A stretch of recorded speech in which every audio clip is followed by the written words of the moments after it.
दिल्ली के करावल नगर के स्कूल में 9वीं के छात्र की हत्या। पुलिस ने आरोपी 3 छात्रों को पकड़ा। दरअसल गुरुवार सुबह पुलिस को जानकारी मिली कि छात्र को बेहोशी की हालत में अस्पताल ले जाया गया है और अस्पताल में बच्चे को मृत घोषित कर दिया गया है। शुरुआत में स्कूल ने घर वालों को ये जानकारी दी कि स्कूल के बाथरूम में बच्चे ने पहले उल्टी की और फिर बेहोशी की हालत में उसको स्कूल प्रशासन अस्पताल ले गया, लेकिन घर वालों को स्कूल की थ्योरी पर विश्वास नहीं हुआ। घर वालों ने कहा कि उनके बच्चे की हत्या की गई है। पुलिस ने शुरुआती कार्रवाई करते हुए 304 यानी गैर इरादतन हत्या के तहत मामला दर्ज कर लिया, लेकिन जैसे जैसे पुलिस की जांच आगे बढ़ी वैसे ही मौत की असली वजह भी साफ हो गई। सीसीटीवी भी देखे गए और क्राइम टीम एफएसएल टीम वगैरह बुलाई गई, बच्चों से बातचीत की गई, जिससे कि हमें लगा था कि झगड़ा हुआ है, तो 304 का मुकदमा उन्होंने दर्ज किया था।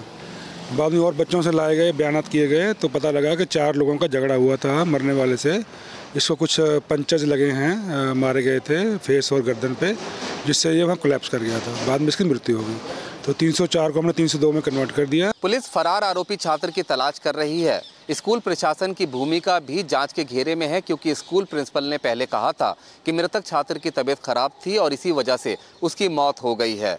लेकिन इस घटना के बाद एक बार फिर से स्कूलों में बच्चों की सुरक्षा पर बहस शुरू हो गई है। वीडियो जर्नलिस्ट अनूप यादव के साथ रुमानुल्लाह खान, न्यूज़ नेशन, दिल्ली। मामूली कहासुनी में 11वीं कक्षा में पढ़ने वाले एक छात्र ने अपने साथी छात्र पर कैंची से हमला कर दिया। घायल छात्र को अस्पताल में भर्ती कराया है। पूरा मामला सीसीटीवी कैमरे में कैद हो गया है। जोधपुर के एक स्कूल में जहां मामूली कहासुनी होने पर एक छात्र ने अपने साथी छात्र को कैंची से हमला कर दिया और उसे जान से मारने की कोशिश की। यह पूरा मामला क्लास में लगे सीसीटीवी कैमरे में कैद हुआ है। 11वीं क्लास में मध्यांतर के बाद 2 छात्र आपस में नोक-झोंक के बाद मारपीट पर उतारू हो गए, जमकर हमला बोला। एक छात्र ने दूसरे छात्र के हाथ और सीने पर कैंची से वार कर दिया और इसके बाद क्लास से भाग गया। जब यह घटना हुई तो टीचर क्लास में मौजूद नहीं थी। झगड़े का कारण क्या है ये सामने नहीं आया है। घटना की गंभीरता को देखते हुए पुलिस सभी पहलुओं के मद्देनजर जांच कर रही है। तात्कालिक कारण शायद कुछ समय बाद पता भी लग जाएगा, मगर सबसे बड़ा सवाल ये है आखिर बच्चों में हिंसक प्रवृत्ति क्यों बढ़ रही है। वीडियो जर्नलिस्ट महेश शर्मा के साथ लाल सिंह फौजदार, न्यूज़ नेशन, जयपुर। गुरुग्राम में हुई स्कूली बच्चों पर पथराव का नया सीसीटीवी फुटेज जारी किया गया है। इस फुटेज में बच्चे रोते बिलखते हुए नजर आ रहे हैं। इस सीसीटीवी फुटेज की जांच पुलिस ने शुरू कर दी है। ये घटना 24 जनवरी की है, जब फिल्म पद्मावत के विरोध में एक स्कूली बस पर करणी सेना के लोगों ने अचानक पथराव शुरू कर दिया। बस में 22 बच्चे और 3 टीचर सवार थे। बस में बैठे बच्चे और टीचर सहम गए। इस दौरान बच्चों ने रोना शुरू कर दिया। स्कूली बस पर हुए हमले का वीडियो सोशल मीडिया पर वायरल हो रहा है। इस वीडियो में प्रदर्शनकारियों के पथराव से भयभीत बच्चे सीट के नीचे छिपते हुए नजर आ रहे हैं। इस सीसीटीवी फुटेज में साफ तौर पर पत्थर देखे जा सकते हैं। अब देखना यह है कि पुलिस इस मामले की जांच को किस तरीके से आगे बढ़ाती है। बड़ो जर्नलिस्ट जयराम यादव के साथ मोहित राज दुबे, न्यूज़ नेशन, दिल्ली। कासगंज हिंसा के एक सप्ताह बाद भी स्थिति पूरी तरह से सामान्य नहीं हुई है। इस बीच वायरल एक ट्वीट में दावा किया गया है यह हिंसा प्री प्लान था। कासगंज के सोरो निवासी आयुष शर्मा का 20 जनवरी को किया गया ट्वीट सोशल मीडिया पर वायरल हो रहा है। आयुष के ट्वीट को सही माने तो कासगंज हिंसा की साजिश पहले रची गई थी। आयुष ने 20 जनवरी को ही पुलिस के ट्विटर हैंडल को टैग करते हुए कासगंज में 2 समुदायों के बीच होने वाली हिंसा की जानकारी दी थी, लेकिन तब यूपी पुलिस ने कोई संज्ञान नहीं लिया था। ट्वीट के वायरल होने के बाद पुलिस आयुष से जानना चाहती है कि उसे इसकी जानकारी कहां से मिली। इतना ही नहीं, इस ट्वीट के सामने आने के बाद पुलिस भी सवालों के घेरे में है। वीडियो जर्नलिस्ट सैफुल हसन के साथ Vinod Mishra, news nation, Lucknow. UP के डीजी होमगार्ड सूर्य कुमार शुक्ला की राम भक्ति से सूबे में एक नया सियासी विवाद खड़ा हो गया है और साथ ही हड़कंप पुलिस विभाग में भी मचा हुआ है। राम मंदिर निर्माण का संकल्प लेते हुए डीजी होमगार्ड सूर्य कुमार शुक्ला के इस वीडियो ने खुद डीजी और साथ में सरकार के लिए भी मुश्किलें खड़ी कर दी हैं। संकल्प लेते हैं कि जल्द से जल्द राम मंदिर का भव्य निर्माण हो। जय श्री राम। 1982 बैच के आईपीएस सूर्य कुमार शुक्ला की शपथ को विरोधी दल सर्विस रूल बुक का उल्लंघन बता रहे हैं और अब उनके खिलाफ कड़ी कार्रवाई की मांग कर रहे हैं। वहीं डीजी साहब सफाई दे रहे हैं कि मुस्लिम समुदाय के कार्यक्रम में वो गए थे और वहीं पर यह शपथ ली गई। लेकिन इसे ऐसे दिखाया जा रहा है जैसे कि जबरन मंदिर बनाने की शपथ ली जा रही हो।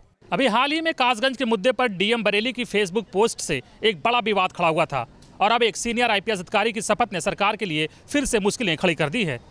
वीडियो जर्नलिस्ट समित के साथ Anil Yadav, news nation, Lucknow. Ceiling के विरोध में दिल्ली के व्यापारिक संगठनों ने 48 घंटे का बंद का आह्वान किया है। वहीं इस मामले पर राज्यसभा में भी हंगामा हुआ। दिल्ली में सीलिंग के विरोध में व्यापारी संगठनों ने 48 घंटे का बंद करके प्रदर्शन किया और कहा जब तक उनकी मांगों को पूरा नहीं किया जाता तब तक ये बंद जारी रहेगा। हालांकि 48 घंटे बंद करके पहले अल्टीमेटम दिया गया है। दिल्ली में करीब 8 लाख व्यापारी हैं जो 20 लाख लोगों को व्यापार देते हैं। वहीं 1.5 लाख फैक्ट्रियां भी हैं जो पूरी तरह बंद रहीं।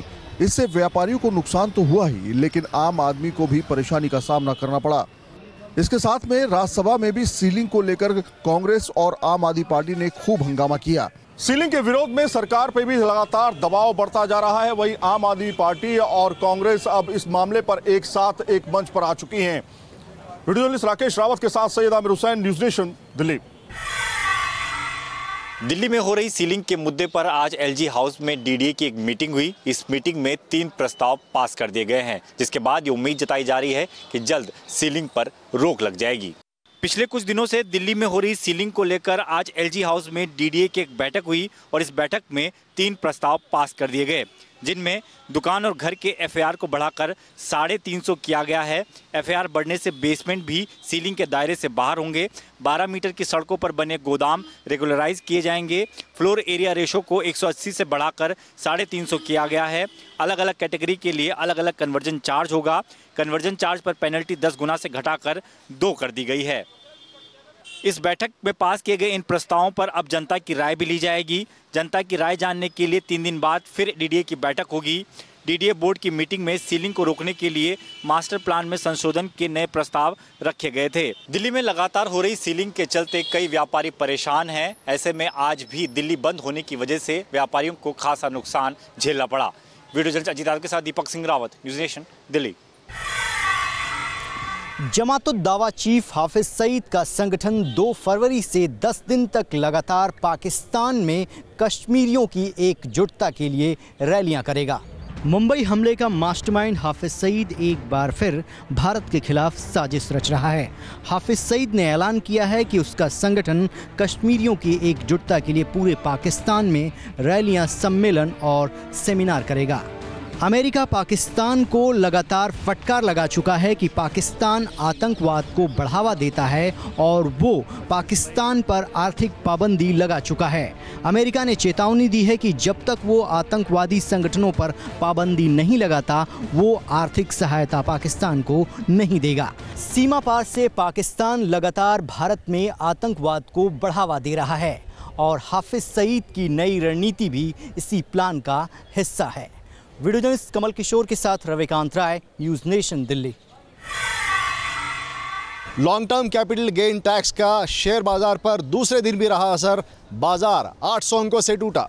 शेयर बाजार की कमाई पर long term capital gain tax का बजट में प्रावधान करने का असर लगातार दूसरे दिन भी शेयर बाजार पर दिखा। आईटी सेक्टर को छोड़ सभी सेक्टोरल इंडेक्स में भारी बिकवाली हुई और सेंसेक्स 800 अंकों तक टूट गया। हेवीवेट शेयरों में HDFC, ONGC, Maruti, HDFC bank, state bank और एचयूएल में भारी बिकवाली देखने को मिली। जानकारों का मानना है कि बाजार में अब करेक्शन का समय है। ऐसे में निवेश करने वालों को सावधानी बरतनी होगी। वीडियो जर्नलिस्ट इमरान सिद्दीकी के साथ सुभाष शिर्के, न्यूज नेशन, मुंबई।